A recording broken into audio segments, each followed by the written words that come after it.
पावन वंश है। खट्वांग के हुए महाराज दीर्घबाहु, दीर्घबाहु के हुए महाराज रघ के हुए पृथुश्रवा के हुए महाराज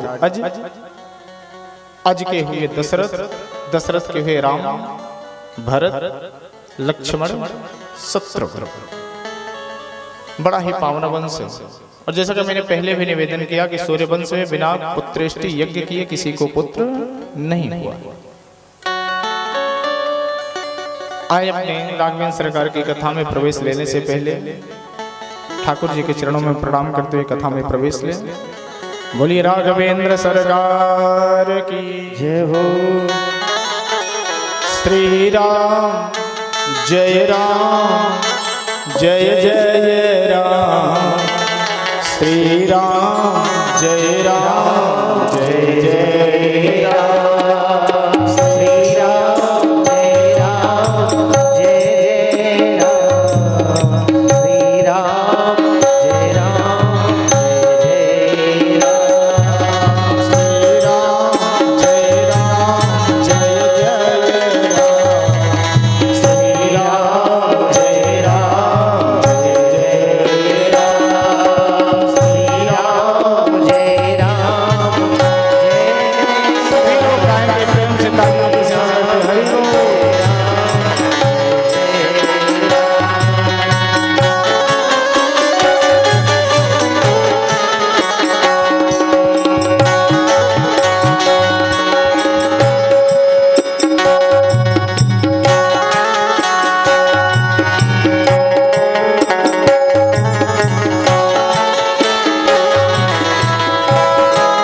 कुछ ही क्षणों के पश्चात मेरे राम लला का अवतरण होगा कि अवध घर आनंद भय जय राजा राम की बंदाओ अवध पुरी अति पावन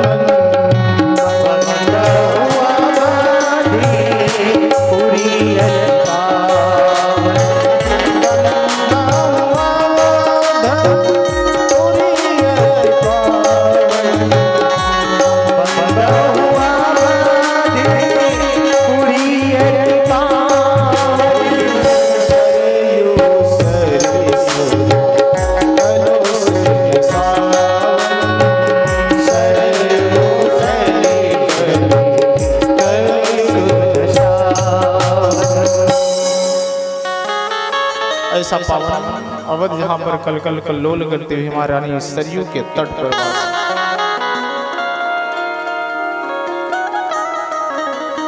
वहाँ कौन रहते हैं कि दशरथ राम सहित सब रानी।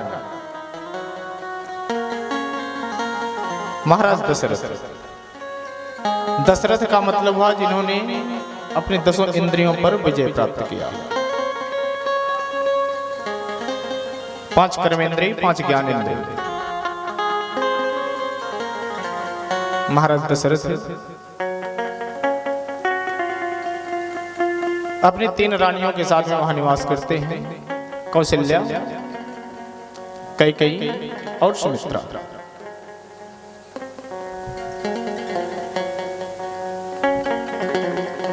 तीनों रानियों के साथ में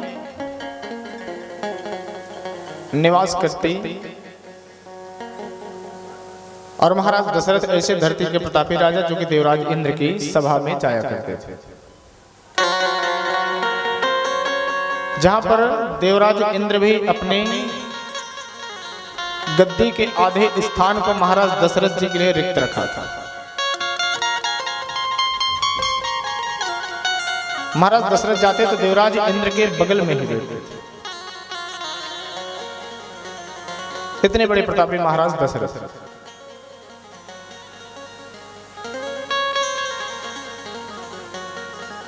लेकिन एक बार की बात उनके मन में बड़ी ग्लानि हुई।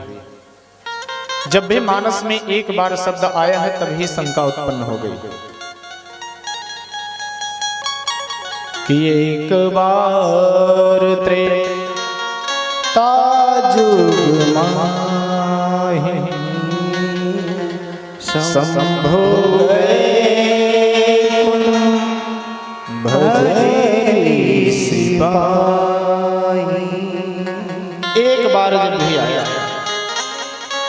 और यहां पर भी एक ही बार आया कि एक बार भूपति मन माहि भई गलानि रे सुतना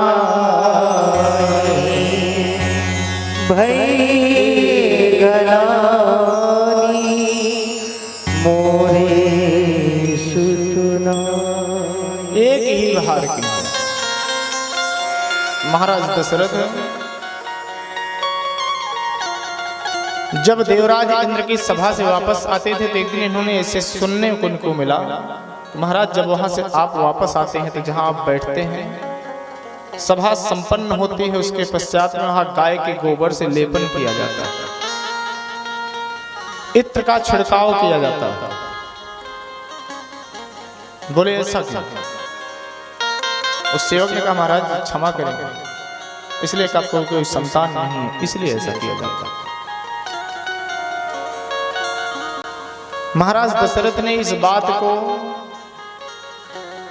परखने के लिए एक दिन पुनः देवराज की सभा में उपस्थित हुए और वहां से जब सभा समाप्त हुई तो सभा जब समाप्त हुई तो वहां अपना दुपट्टा यानी उत्तरीय वस्त्र वहीं छोड़ दिया। सभा विसर्जन हो गई, सब चले गए और वहां पर पुनः गाय के बताए अनुसार, सेवक के बताए अनुसार गोबर से चौका दिया जा रहा था, इत्र का छिड़काव चल रहा था। महाराज दशरथ पुनः वापस उसी सभा में गए अपने उत्तरी वस्त्र को लेने के लिए। सेवकों से पूछा भैया अभी यहाँ सभा चल रही? बोले हाँ महाराज चल रही। बोले फिर यहाँ लेपन और इत्र का छिड़काव। सेवक नहीं जानते थे कि महाराज दशरथ यही है। उनके मुख से निकल गया, महाराज क्या बताएं, एक धरती का राजा आता है, उसको संतान नहीं, इसलिए जहां बैठता है वहां की भूमि अपवित्र हो जाती है। महाराज दशरथ को बड़ी ग्लानि हुई और वहां से वह चले हैं, तुमने राजभवन को नहीं गए। जब सारे दरवाजे प्यारे बंद हो जाते हैं तब गुरु का द्वार खुलता है। अथक परिश्रम करके आओ, यहां तक कि आपको देवालय के मंदिर कपाट बंदे मिलेंगे, लेकिन गुरु का द्वार हर समय शिष्य के लिए खुला रहता है। कि गुरु गृह गया तुरंत मैं पाला, गुरु गृह गया तुरंत मैं पाला, गुरु गृह गया तुरंत मैं पाला, गुरु गृह गया तुरंत मैं पाला, गुरु गृह गया तुरंत मैं पाला, गुरु गृह गया तुरंत मैं पाला, चरण लागी कर विनय विसारा, चरण लागी कर विनय विसारा। तो गुरुदेव ने क्या कहा, राजन तुम इतने उतावले क्यों हो रहे हो?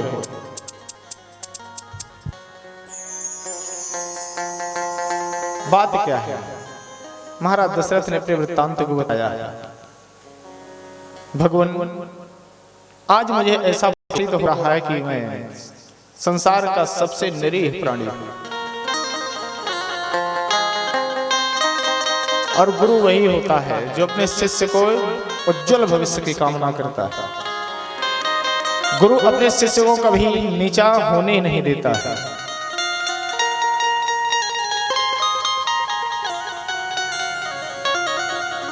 गुरुदेव वशिष्ठ ने कहा कि राजन तुम ऐसी बात क्यों करते हो?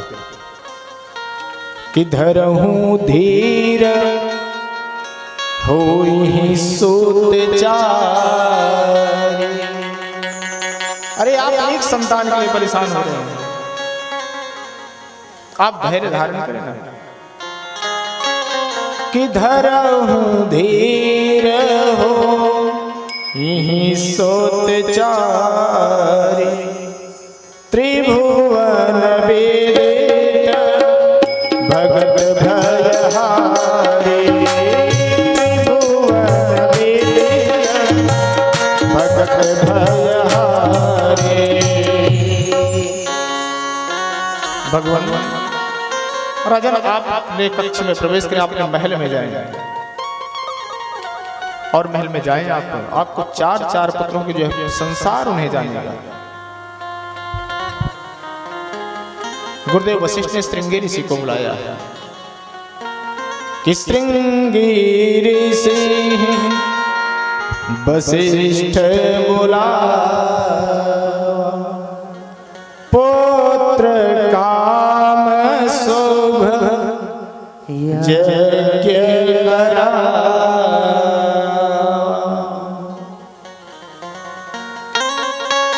महाराज श्रृंगी ऋषि जिन्होंने यज्ञ को संपादित किया है, एक निवेदन करें प्यारे, मेरे ठाकुर जी ऐसे धरातल पर नहीं आते। जब बैकुंठ में बैठे बैठे ऊब जाते हैं ना, रोज दिन भर सुबह शाम सब आरती आरती गाते गाते सब सुनते सुनते थक जाते हैं, तब मेरे ठाकुर जी को जब माताओं के हाथ से थप्पड़ खानी होती तब वह धरातल पर आता है। जब माताओं का स्नेह प्राप्त करना होता, उसे गालियां सुननी होती, उसे मार खानी होती, तब वह धरातल पर अवतार लेता है।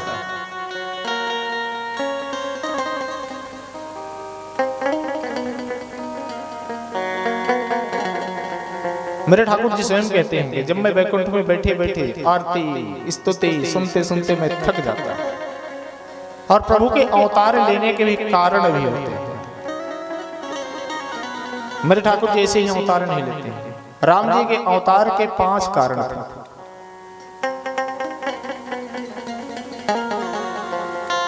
भगवान ऐसे अवतार धारण करके नहीं आए। पहला अवतार तो जो उनके अनुचर थे जय और विजय, जिनको सनकादियों का श्राप लग चुका था, और जैसे सनकादियों ने श्राप दिया है कि भगवान वहां से दौड़ते हुए आए तो सनकादियों के चरणों में गिर पड़े। महाराज क्षमा करें, अनुचर है, गलती हो जाती है। सनकादियों ने कहा महाराज जानते तो हैं, जब ब्राह्मण के मुख से एक बार जो वाणी निकल गई, वाग वज्रम विसर्ज, वह फिर वापस नहीं आती।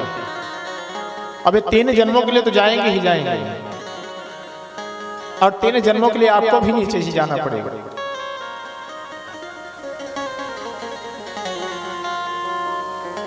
सनकादि कहते हैं महाराज जितना भी तप किया हुआ, एक क्षण के क्रोध से वर्षों के तप का प्रभाव क्षीण हो जाता है। अब तो मैंने श्राप दे ही दिया है, इसलिए आपको भी जाना पड़ेगा। प्रथम में हिरण्याक्ष और हिरण्यकश्यप जो दिति के दैत्य हुए, दिति के 2 पुत्र दैत्य के रूप में जाने गए। हिरण्याक्ष का उद्धार करने के लिए भगवान 12 रूप धारण करके आए, और हिरण्यकश्यप का उद्धार करने के लिए भगवान नृसिंह रूप धारण करके आए।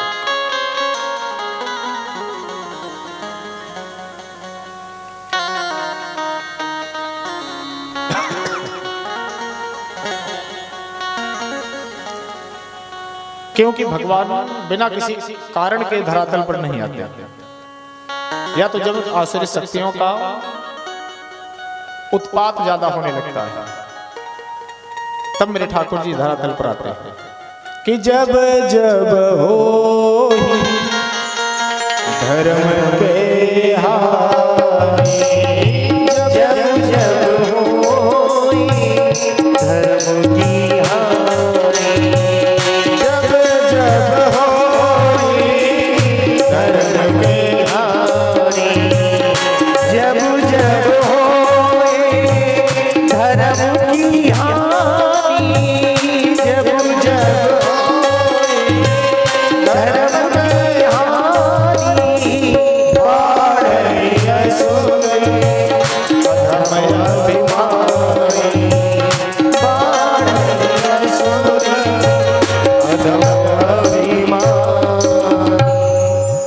मेरे ठाकुर जी इस धरातल पर आते हैं कि तब तब प्रभु धर विविध शरीरा, हरहि कृपा निधि सज्जन पीरा। मेरे ठाकुर जी का ऐसे अकारण जन्म नहीं लेते, अवतार नहीं लेते।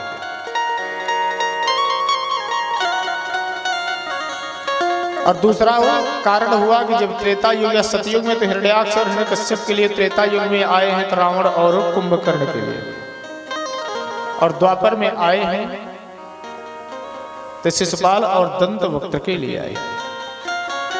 एक बात और आपसे निवेदन कर दूं, भगवान राघवेंद्र ने त्रेता युग में जितने भी असुरों को मारा है तो उनका वध किया है, उद्धार किसी का नहीं है। भगवान राम ने वध किया, लेकिन द्वापर में मेरे कन्हैया ने आकर के सभी का उद्धार किया। एते चांस कला पुंसा, क्योंकि मेरा कन्हैया पूर्ण ब्रह्म के रूप में आया। कोई कहते हैं कि भगवान राम बने कि भगवान कृष्ण बने, एक कलाएं क्या होती है? लोग कहते हैं कि भगवान 16 कलाओं से अवतरित हुए और 12 कलाओं से अवतरित हुए। विवस्वान सूर्य के 12 नाम हैं, इसलिए भगवान सूर्यवंश में आए तो अपने 12 कलाओं से और 12 बजे दिन को आए। और भगवान चंद्र वंश में आए। तो चंद्रमा की कितनी कला होती है? 16।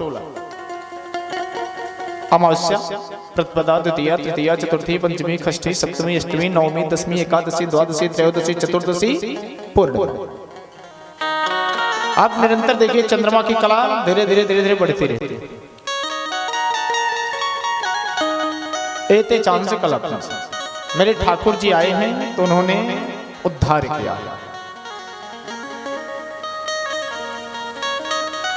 राघवेंद्र सरकार का अवतरण के लिए शुभ यज्ञ श्रृंगी ऋषि कराना प्रारंभ किए हैं और उनमें से अग्निदेव चरु लेकर के प्रकट हुए। चरवाने खीर और उसके 2 टुकड़े किए। 2 टुकड़ों में महाराज दशरथ ने ले जाकर के एक महारानी कौशल्या को दे दिया और फिर आधे टुकड़े में आधा उठा करके आधा भाग कैकेयी को प्रदान किया और फिर जो बचे हुए टुकड़े में 2 भाग किया। एक कौशल्या के हाथ में दे दिया, एक कैकेयी के हाथ में दे दिया। दोनों माताओं ने मिलकर के मां सुमित्रा को दिया है और मां सुमित्रा उसी दिन ऋणी हो गई। परमात्मा से कहने लगे कि अगर भगवान ने मुझे 2 पुत्र दिया तो एक मां कौशल्या के पुत्र की सेवा में समर्पित करूंगी और दूसरा मां कैकेयी के पुत्र की सेवा में समर्पण कर दूंगी।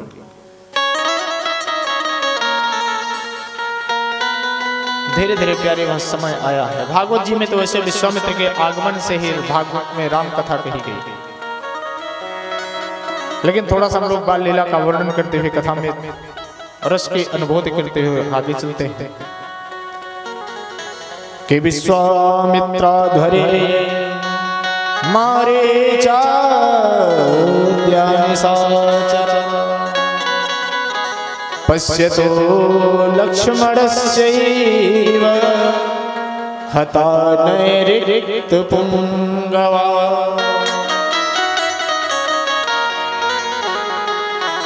राघवेंद्र सरकार के अवतरण का समय आया। मां के गर्भ मेरे ठाकुर जी के अंश स्वरूप प्रकाश पुंज फैलना प्रारंभ हुआ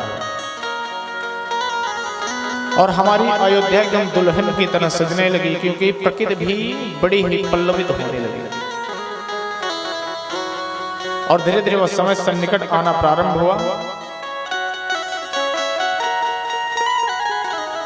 मां कौशल्या के भवन में देखा तो एक बड़ा ही दीप्यमान चतुर्भुज रूप धारण करके मेरे ठाकुर जी प्रकट हो गए। दिन के 12 बजे कि सशंख चक्रम सकिरीट कुंडल सपीत वस्त्रम सरसीरुहेक्षण सहार वक्ष स्थल कौस्तुभस्त्रियम् नमामि विष्णु शिरसां चतुर्भुजम्। भगवान चतुर्भुज रूप धारण करके आए। मैया ने देखा अद्भुत रूप को देख करके बोले आप कौन? बोले मैया मैं आपका पुत्र। मैया ने कहा कि पहले तो पुत्र बन के आओ कि पिताजी बन करके पधारे हो। बोले मतलब? बोले 20 का पुत्र नहीं होता है।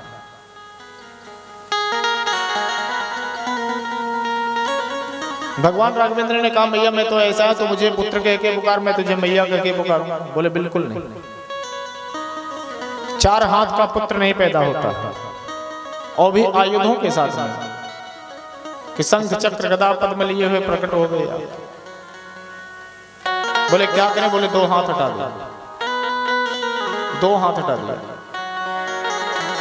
मैया ने कहा छोटे बन जाओ। प्रभु ने वह भी कर दिया।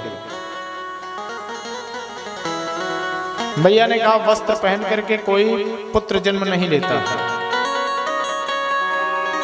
राघवेंद्र सरकार ने कहा कि मैया तो बहुत परेशान करेगा।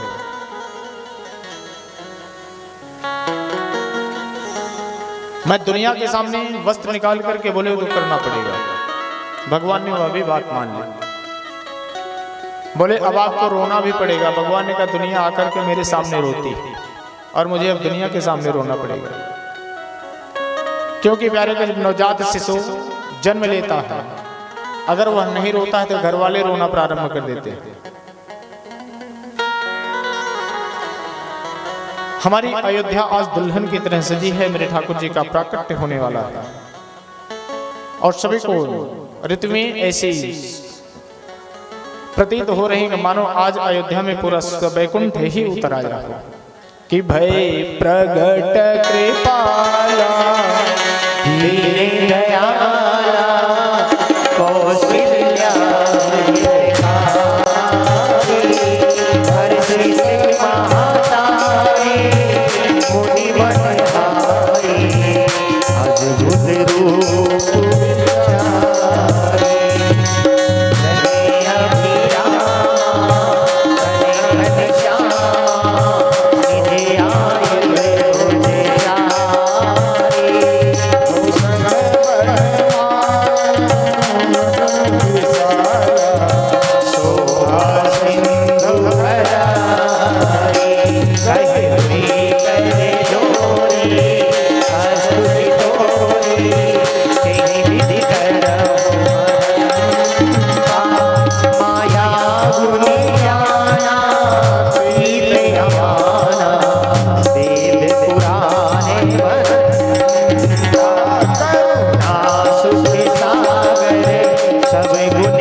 सुर संत लीन मनोजी अवतार निज इच्छा निर्मत करो श्री माया गुण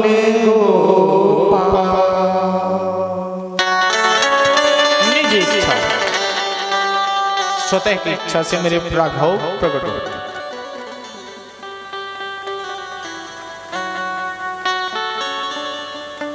और जैसे ही यह समाचार प्राप्त हुआ है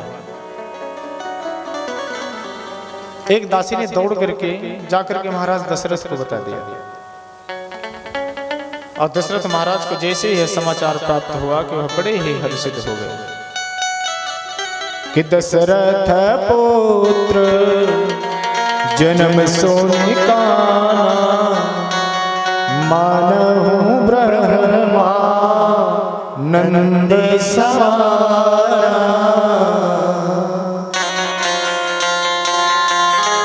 दशरथ जी को जैसे ही यह समाचार प्राप्त हुआ कि मुझे पुत्र रत्न की प्राप्ति, उन्होंने हीरो मोतियों जवाहरात की उत्सव में लुटाना प्रारंभ कर दी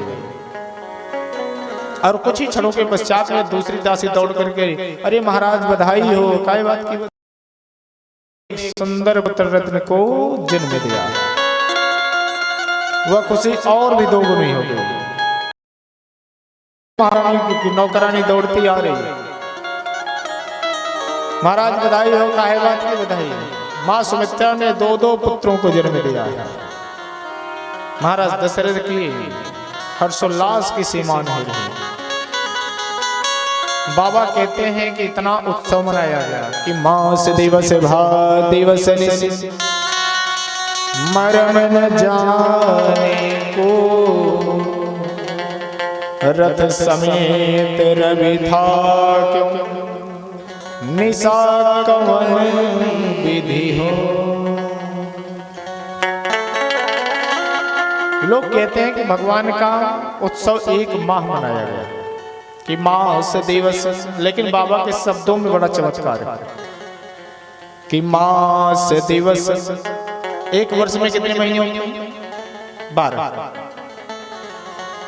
अब बाबा क्या कह रहे हैं कि मास दिवस महीने का एक दिन, यानी 12 महीने के 12 दिन। और भगवान 12 कलाओं से सूर्य वंश में, वह भी 12 बजे दिन के जन्म कि मास दिवस भा दिवस निशि मरम न जाने को। सबको ऐसा लग रहा है कि बहुत वर्षों से हम लोग उत्सव मनाते चले आ रहे। सूर्य स्तंभित हो गए, आगे ही नहीं बढ़ रहे थे। भगवान राघवेंद्र ने इशारा किया, अरे भैया आप क्यों? बोले महाराज दर्शन कर रहे हैं। उधर चंद्रमा दुखी मन से मुंह लटकाए हुए खड़ा था। बोले भैया आपको क्या हो गया?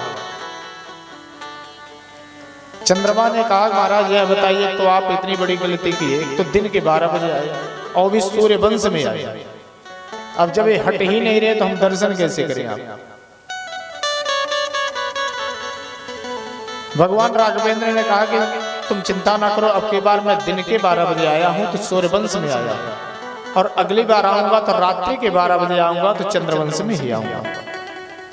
अगर चंद्रमा तुम्हें इतने पर भी संतुष्टि नहीं तो मैं अपने नाम के साथ तुम्हारा नाम जोड़ देता हूं, मेरे नाम के आगे तुम्हारा नाम लिया जाएगा, भगवान राम चंद्र।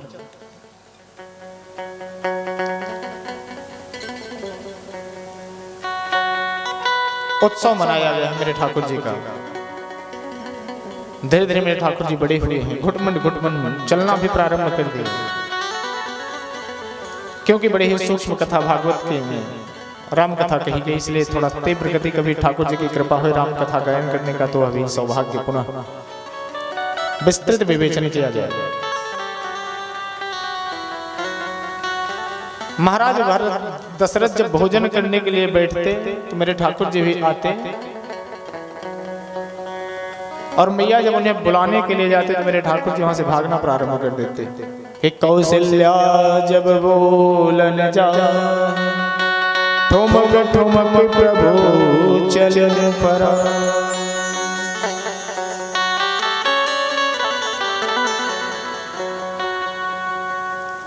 मेरे ठाकुर जी लेते हाथ में दही ओदन लपटाए, हाथ में दही और चावल लपटे और लपेट करके पूरे आंगन में जाकर के दौड़ लगाते थे। दौड़ लगाते तो पूरे आंगन में कहीं न कहीं जूठन गिरता था,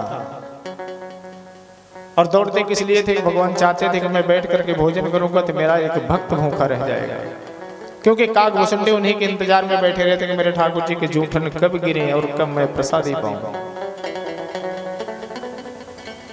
धीरे धीरे मेरे ठाकुर जी बड़े, उनका नामकरण गुरुदेव वशिष्ठ ने किया है, चारों भाइयों का। मेरे राघवेंद्र सरकार का नामकरण हुआ है कि जो सुख धाम राम असना, अखिल लोकदायक विश्राम, विश्व भर पोषण कर जो, ताकर नाम भरत यस हो। जाके सुमिरन तेरी पुनासा, नाम शत्रुघ्न वेद प्रकाश। कि लक्षण धाम सुराम प्रिय, सकल जगत आधार। गुरु वशिष्ठ तेह राख्यो, लक्ष्मण नाम उदार। चारों भाई बड़े ही यज्ञोपवीत संस्कार हुआ है, गुरुकुल में गए हैं अध्ययन करने के लिए। कि गुरु गृह गया पढ़न रघुराई, गुरु गृह गया पढ़न रघुराई,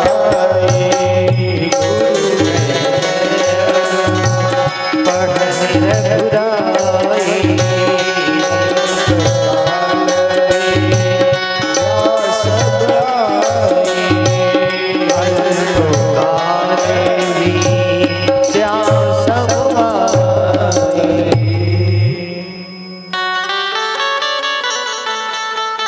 वहां से वापस आए हैं, विद्या अध्ययन किया है। बड़े थोड़े समय मेरे ठाकुर जी ने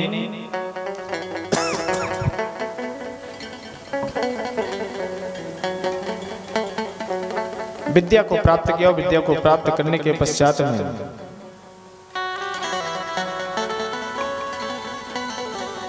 पुनः अयोध्या में आए हैं और अयोध्या में आकर के निवास कर रहे थे कि एक दिन पुनः विश्वामित्र जी का आगमन हुआ कि विश्वामित्र घरे मारे निशाचर पश्यतो लक्ष्मणस्यैव हताय नैऋत्यपुंगवा।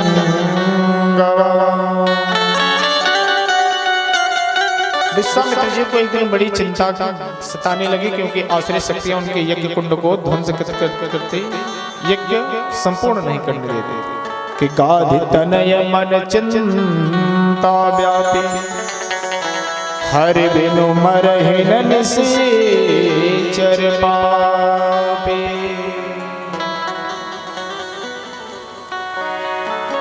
क्योंकि भगवान के इन दुष्टों को कोई मार नहीं सकता था। कि तब मुनिवर मन की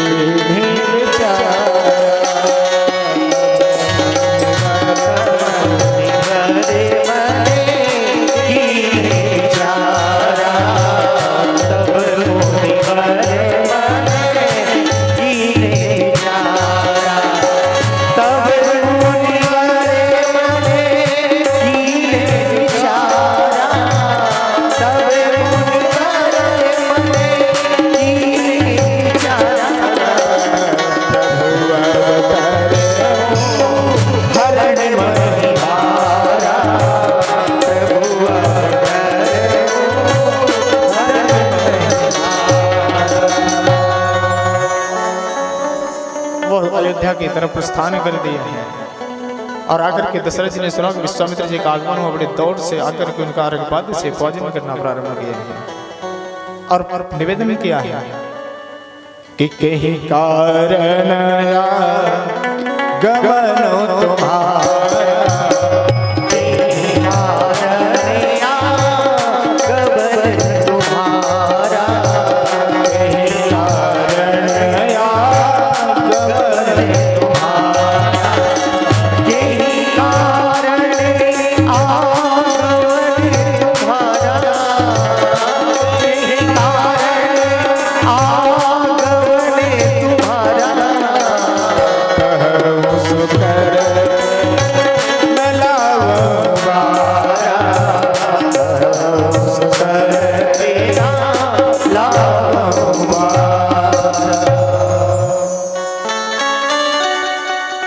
दशरथ जी ने जैसे ही पूछा है, विश्वामित्र जी ने हाथ जोड़ करके निवेदन किया, राजन कि असुर समूह सतावहि मोहि,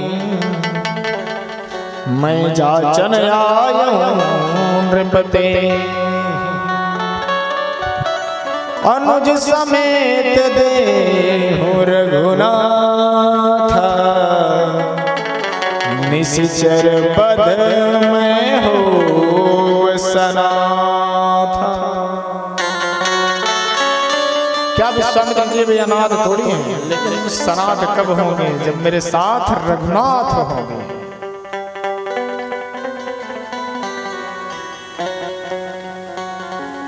और जैसे ही भाइयों की याचना किया है, एक निवेदन करें प्यारे आपका कितना बड़ा हितैषी क्यों ना हो, जब तक आप उससे किसी चीज वस्तु की याचना नहीं करें तब तक आपका बड़ा सम्मान होगा। और आप किसी वस्तु को उससे उसकी प्रिय वस्तु को मांग लीजिए तो आपका सम्मान तुरंत कम हो जाएगा। आते ही तो महामुनि ज्ञानी शब्द से संबोधित किया महाराज दशरथ ने। विश्वामित्र जी को कहा महाराज बड़े महामुनि ज्ञानी का आगमन क्यों हुआ? मुनिवर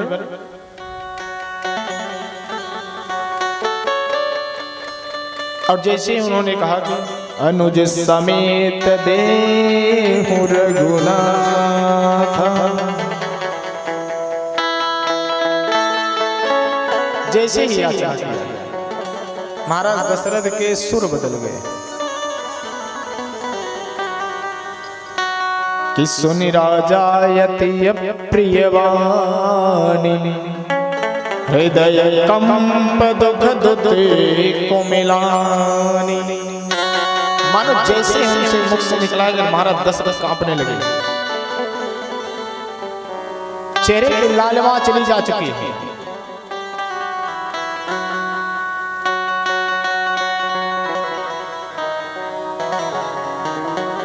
महाराज दशरथ ने कहा कि भगवान कि चौथे पन पायऊं सुतचारी, बचन विप्र बचन नहीं कहूं बिचारी। क्या शब्द आ गया कि विप्र, कहां वर्णन कर रहे थे महामुनि ज्ञानी। और जैसे ही याचना किया उनके सुर बदल के उन्होंने कहा विप्र बचन कछु। आपने विचार करके ब्राह्मण देवता, आपने विचार करके बात नहीं की।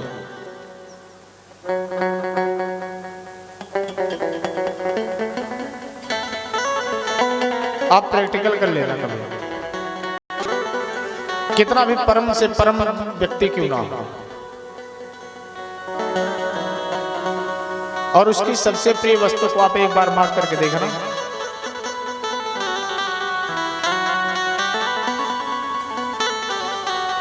फिर आपका अगर आगमन होता देखेगा तो घर में घुस जाएगा और कहलवा देगा कि हम नहीं है, घर में जाकर के बताएगा। कभी किसी से याचना नहीं करनी चाहिए,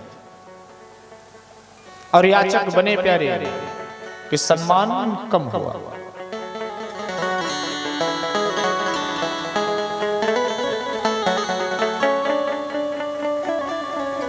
पूज्य गुरुदेव भगवान कहते हैं राजा,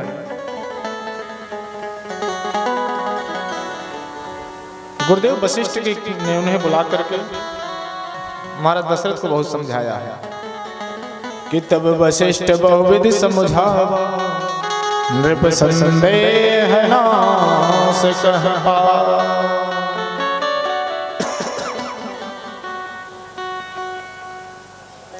उनके संशय को हटाया है, क्योंकि वशिष्ठ जी जानते थे कि अगर मैं नहीं कहूंगा, जाने के लिए आदेश नहीं दूंगा तो विश्वामित्र से हमारी पुरानी दुश्मनी है, और यही कहेंगे कि गुरुदेव वशिष्ठ ने जाने नहीं दिया। लक्ष्मण और राम को साथ लिए विश्वामित्र जी लेकर गए हैं और रास्ते में ताड़का का उद्धार किया, और यज्ञ में विघ्न करने के लिए सुबाहु और मारीच आए हैं। सुबाहु को भगवान ने वध कर दिया है, और मारीच को बिना फल का बाण मारा जो जाकर के सागर के उस पार गिरा है। और इधर गुरुदेव वशिष्ठ ने पहले ही कह दिया था कि एक ऋषि के साथ में जाएंगे तो मेरे ठाकुर जी विवाह करके ही वापस आएंगे। तो मैया कौशल्या तो बड़ी हर्षित हो रही थी, मेरा लाल तो जा रहा है विवाह करने। और वहां आसुर शक्तियों का संहार किया। संहार करने के पश्चात वहीं मिथिला से धनुष यज्ञ की आयोजन की तैयारी चल रही थी, और उसमें निमंत्रण पत्रिका विश्वामित्र जी को आई थी।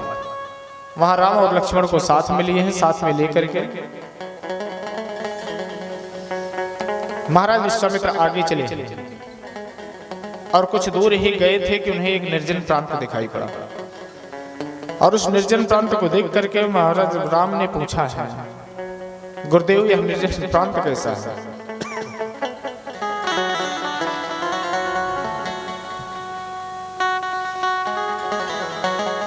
गुरुदेव कहते हैं कि विश्वामित्र जी कहते हैं, राजन इसे कोई नहीं देखता। भगवान राम ने कहा, जिसे कोई नहीं देखता उसे तो मैं देखता हूं। कि पूछा मुनि शिला जब देख, सकल कथा मुनि कहा विशेखी। सारी कथाओं का वर्णन करना प्रारंभ कर दिया कि गौतम नारी श्राप बस उपल दे धरी धे, चरण कमल रज चाहते,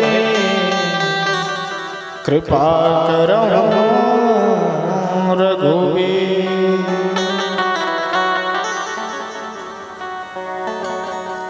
भगवान राम ने कहा कि गुरुदेव आप क्या कहते हैं? अरे आप जानते हैं ना कि हम कौन हैं? हम रघुवंशी। हमारे यहाँ ऋषियों और ऋषि पत्नियों के चरणों की धूल माथे से लगाई जाती है, और आप कहते हैं कि हम इन्हें अपने चरण रज को प्रदान कर दें। भगवान विश्वामित्र जी ने कहा, राघवेंद्र यह तो आपको करना ही पड़ेगा।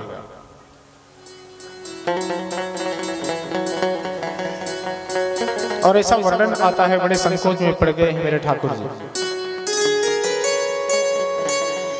और उन्होंने अपने चरणों को उठाया कि सुंदरकांड में एक दोहा आता है कि चले मरुत 49 हवाओं का ऐसा थपेड़ा आया, वह चरण रज को उड़ा करके ले गया तो वह जाकर के शिला से टकराई है, और अहिल्या पुनः अपने वास्तविक रूप में आ गई। अपने वास्तविक रूप में आई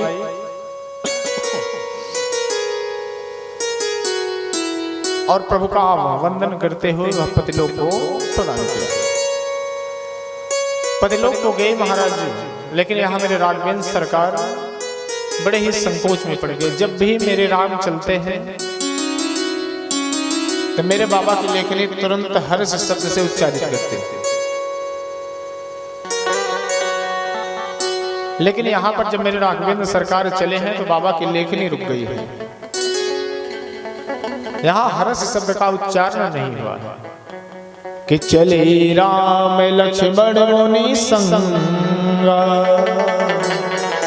गए जहाँ जग पावन गंगा, तब प्रभु सिंह समेत नहाए, विविध दान महि देवन पाए। भगवान ने जाकर के गंगा जी में स्नान करने के बाद पितरों को देवताओं को यज्ञ तर्पण किया है, और तर्पण करने के पश्चात जब वहां से आगे बढ़े हैं तब मेरे बाबा की लेखनी पुनः चल गई है।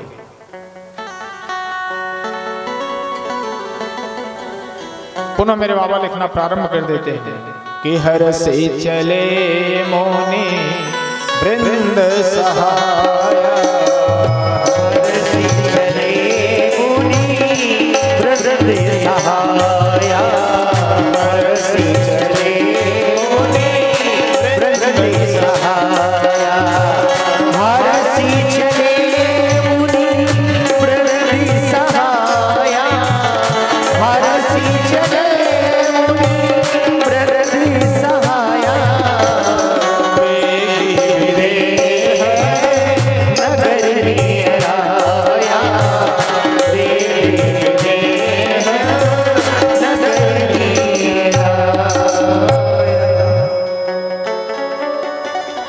विदेहराज की जो जनकपुरी वह निकट में आई, और जैसे महाराज जनक को समाचार प्राप्त हुआ कि विश्वामित्र जी पधार रहे हैं, सो आकर के आगमन का अवसर जान करके वह दौड़ करके जनक महाराज आए हैं और आकर के उनका स्वागत किया कि संत सभा चौदिसी अमर है। एक बगीचे में विश्वामित्र जी को स्वागत सत्कार हुआ। स्वागत सत्कार हम देखते हैं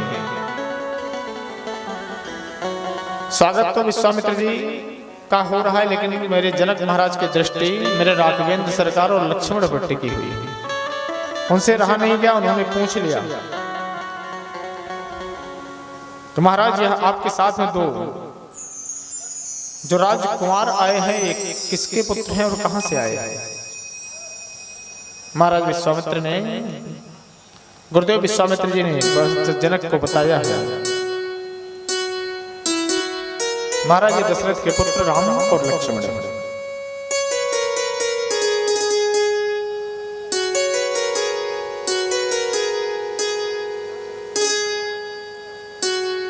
विश्राम कक्ष में महाराज विश्वामित्र गए हैं। प्रातः काल हुआ, मेरे ठाकुर जी पुष्प लेने के लिए पुष्प वाटिका की तरफ प्रस्थान किए हैं। किलेन प्रसून गए दो भाई, पुष्प लेने के लिए गए हैं पुष्प वाटिका में। जैसे पुष्प वाटिका में प्रवेश करना चाहा, राघवेंद्र सरकार ने मना कर दिया। लक्ष्मण जी ने कहा भैया आप मना क्यों कर रहे हैं? बोले सबसे पहले जाओ इस पुष्प वाटिका के माली से पूछ करके आओ, इसके राजा से पूछ करके आओ, इसकी पुष्प वाटिका से पुष्प ले सकते हैं कि नहीं ले सकते, क्योंकि मेरे राघवेंद्र सरकार के जीवन में बात बात में मर्यादा है। लक्ष्मण जी गए हैं, माली से अनुरोध किया, माली ने आज्ञा दिया कि जाकर के पुष्प आप ले सकते हैं। मेरे ठाकुर जी पुष्प को तोड़ना प्रारंभ किए हैं। बाम कर दोना, पुष्प को तोड़ करके दोने में रखते जा रहे हैं। लेकिन बाबा के शब्दों का यहाँ भी चमत्कार है, बाम कर दो ना, दो नहीं बल्कि एक ही। और उसी समय मां जानकी गिरजा पूजन के लिए आई है, और उसमें से एक सखी ने आकर के बताया कि अरे सखी जो सुंदर राजकुमार आए हैं ना, वो इस समय पुष्प वाटिका में विराजमान है। मां जानकी भी आई है, अपलक दृष्टि से देखने लगी, और मेरे राघवेंद्र सरकार भी अपलक दृष्टि से मां जानकी को देखने लगे। और लक्ष्मण से पूछते हैं, लक्ष्मण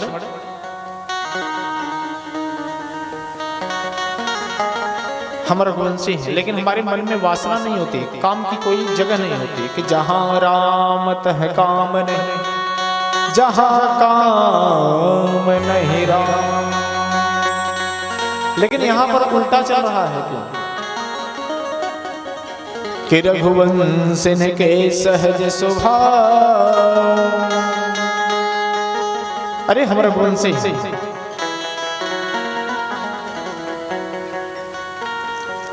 हमारा यह सरलता का स्वभाव है, हमारा पग इधर से उधर नहीं हो सकता। लेकिन यहां लक्ष्मण विपरीत दिशा चल रही है।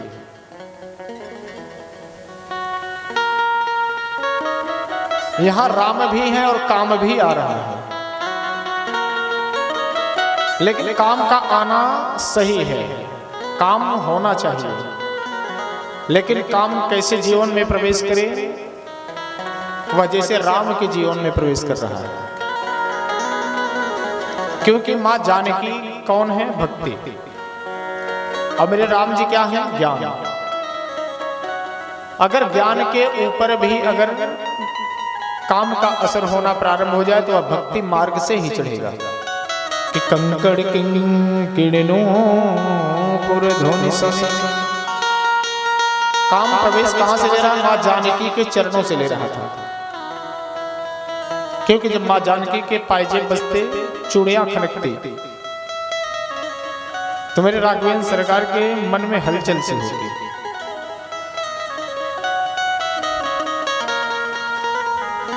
काम अगर चरणों तक रहे तो ठीक है, उसे सिर पर नहीं बिठाना चाहिए।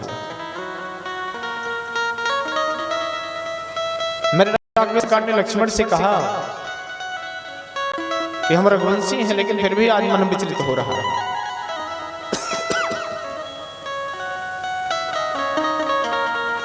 और जैसे मेरी किशोरी जी को अपलक दृष्टि से देखा है, मेरी किशोरी जी ने जब देखा उन्हें, मेरे राघवेंद्र सरकार को, तो गिरजा मंदिर में जाकर के इसके पहले तो पूजा कर रही थी कि पूजा की अधिक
मेरे राघवेंद्र सरकार को जितने भी मेरे अवध की युवती भवन जरोखन लागी जितने ने देखा था, सबके मन में रसगुल्ले फूटने प्रारंभ हो गए थे,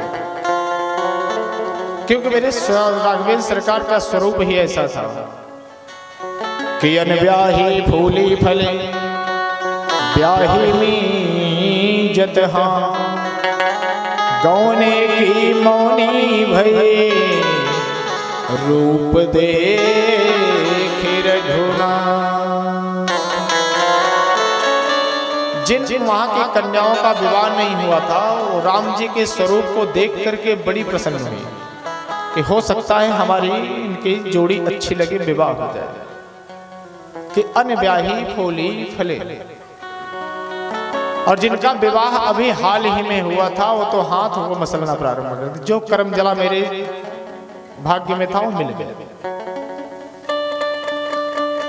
और गौनी की मौनी भई, जिनका हाल ही में गौना आया हुआ तो मौन धारण कर नहीं है, अब कुछ बोलने से कोई मतलब नहीं। रूप देख रघुनाथ, मेरे ठाकुर जी की सौंदर्य को देख करके सब लाभान्वित हुए हैं। और धनुष यज्ञ के आयोजन की तरफ, यज्ञशाला की तरफ मेरे राघवेंद्र सरकार गए हैं। बड़े बड़े वीर आए हुए हैं, सब धनुष को उठाने में तत्पर हैं, लेकिन किसी से वह धनुष उठता नहीं है।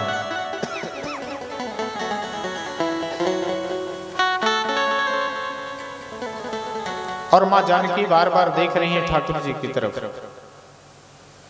और इतने में जब देखा कि महाराज जनक ने, उन्होंने एक शब्द कह दिया कि वीर विहीन मही में जान। जैसे उन्होंने इस शब्द को कहा कि तुरंत हमारे लक्ष्मण जी तमक करके खड़े हो गए, क्योंकि लक्ष्मण है डंडा और राम जी हैं झंडा। झंडा तभी ऊंचा हमारा हो सकता है जब तक डंडा सीधा खड़ा होगा।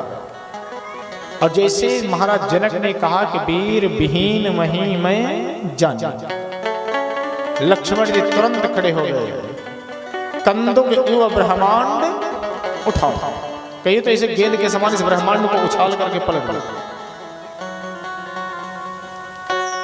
भगवान राम ने तुरंत उनको दृष्टि दी, लक्ष्मण सावधान। लखनलाल ने कहा, जिस राजसभा में अगर रघुवंशी बैठे हो तो आपको यह कहना उचित नहीं है।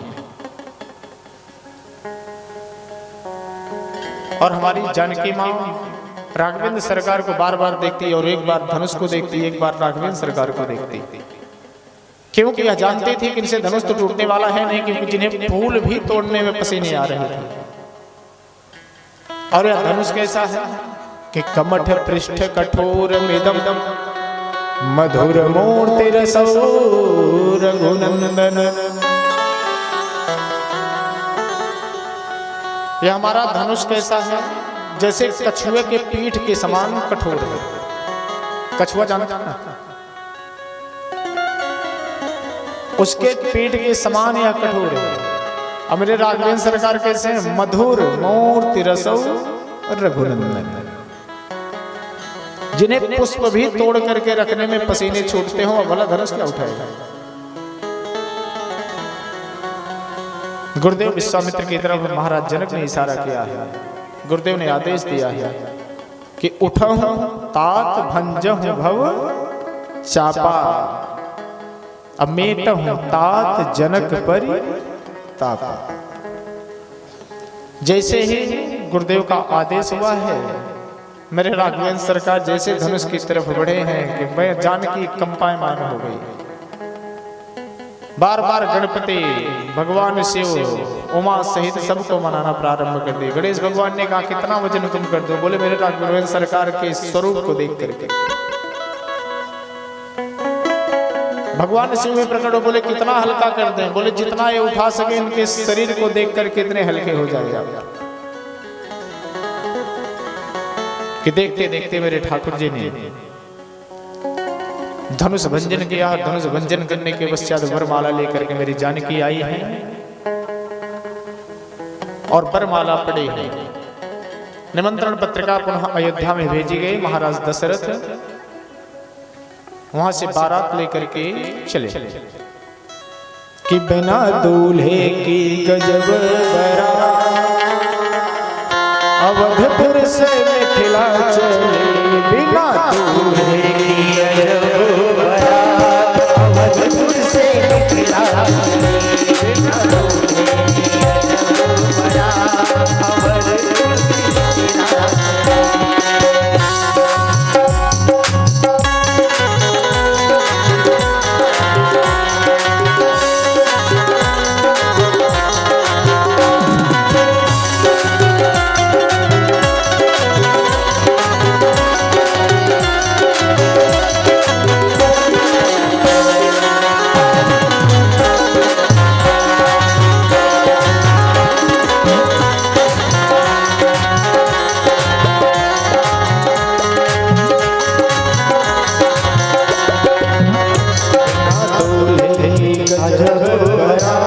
अवधपुर से मिथिला चले,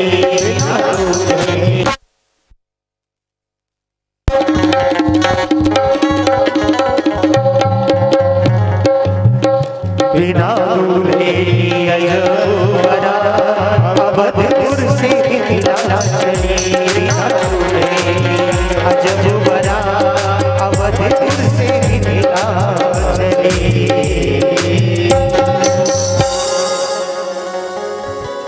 कोई नई बात नहीं है, विवाह में वैसे भी लाइट गुल हो जाती है।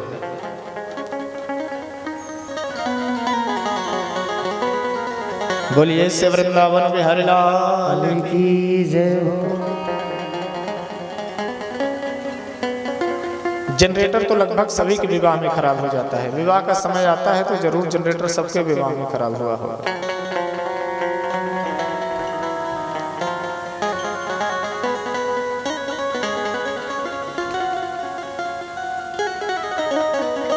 बारात आई है मेरे ठाकुर जी की, यहाँ पर विवाह संपादित होना हुआ।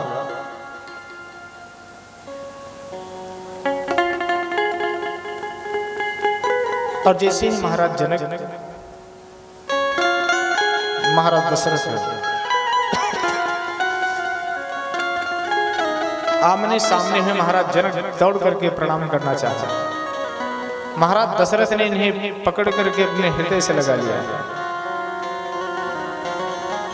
क्यों? महाराज जनक ने कहा कि यह आपकी चक्रवर्ती, आपकी महानता है कि मैं तो आपके लायक भी नहीं था। मैं तो आज अपनी पुत्रियों के आपके घर में विदा करने के लिए जब तत्पर हो रहा, विवाह के योग्य हो गई है।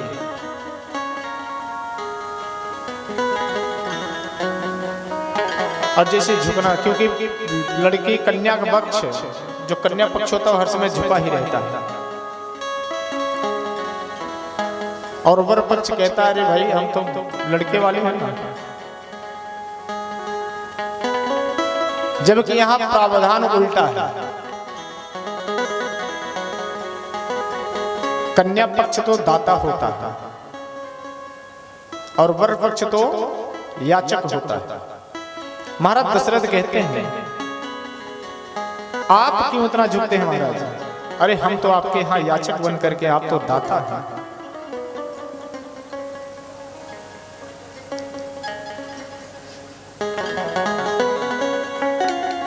यह सदैव ध्यान में रखना चाहिए। कन्यादान से बड़ा कोई दान नहीं होता है। एक अपने कलेजे के टुकड़े को 20-25 वर्ष तक वह पाल करके दूसरे के घर में, पराए घर में विदा कर देता, वह पिता कितना महान होता है।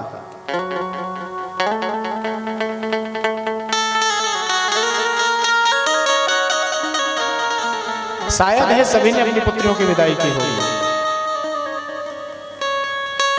वो सभी को विदित होगा। और आप भी किसी की पुत्री बनकर के ही आइए।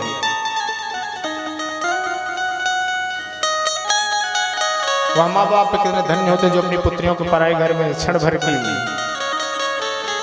भर में इस घर से उस घर विदा कर देता है।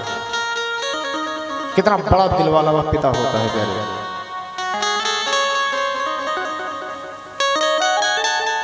महाराज दशरथ कहते हैं राजन, अरे आप तो दाता हैं, हम तो याचक बनकर के खड़े हैं आपके द्वार पर।